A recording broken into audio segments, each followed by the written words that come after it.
Hello, good morning. અમને ઘણા બધાના ક્વેશ્ચન આવતા હોય છે ઘણીવાર કે તમે ઓસ્ટ્રેલિયામાં લોકલ લોકો સાથે કઈ રીતે ઇન્ટરેક્શન કરો છો કે તમારો અનુભવ કેવો છે, બરાબર ને? તમારું શું કેવું તો? ના, એ બાબતમાં મારે ખાલી એટલું કહેવું છે કે એક તો આપણે ભારતીય છીએ, બરાબર છે, અને એમાંય પાછા ગુજરાતી, બરાબર. અને એમાં ગુજરાતી હોય એટલે ખબર છે, આપણે નાના હતા ને ભણવામાં પાઠ આવતો દૂધમાં સાકર, એટલે આપણે ભારતીયો અને ગુજરાતીઓ છે ને દૂધમાં સાકરની જેમ ગમે ત્યાં ઇન્ટિગ્રેટ થઈ જઈએ છીએ. ગમે એ કલ્ચર કેમ ન હોય, આપણે એમાં ભળી જઈએ છીએ.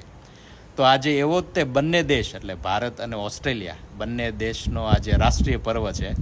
એટલે તમને બધાને અમારે વિશ કરવું હતું કે હેપી રિપબ્લિક ડે, એટલે કે પ્રજાસત્તાક દિવસની શુભકામનાઓ, અને હેપી ઓસ્ટ્રેલિયા ડે. બરાબર છે. આજે બે ભેગું છે, એક સાથે છે 26 જાન્યુઆરી. હા, 26મી જાન્યુઆરી આ બંને એક સાથે આવે છે, જે ખબર નથી, પણ હા અમને ઓસ્ટ્રેલિયા આવ્યા પછી ખબર પડી.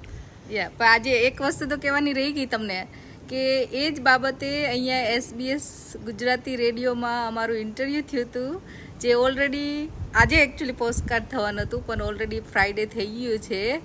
તો તમારે બધાને જોવું હોય તો એની લિંક અમે મૂકી દઈશું, બરાબર ને? હા, એ વાત સાચી હો. SBS ગુજરાતી રેડિયો ઉપર પ્રસારણ થયું હતું. અમે જે આ જ બાબતમાં આખી ચર્ચા કરી છે, તો એનું પોડકાસ્ટ કયો કે પ્રસારણ કયો, એ ફ્રાઈડે લાઈવ હતું, પણ એની જે લિંક છે આખી પોડકાસ્ટની એ આમાં મૂકીએ છીએ, તો તમે જોજો અને અમને જણાવજો.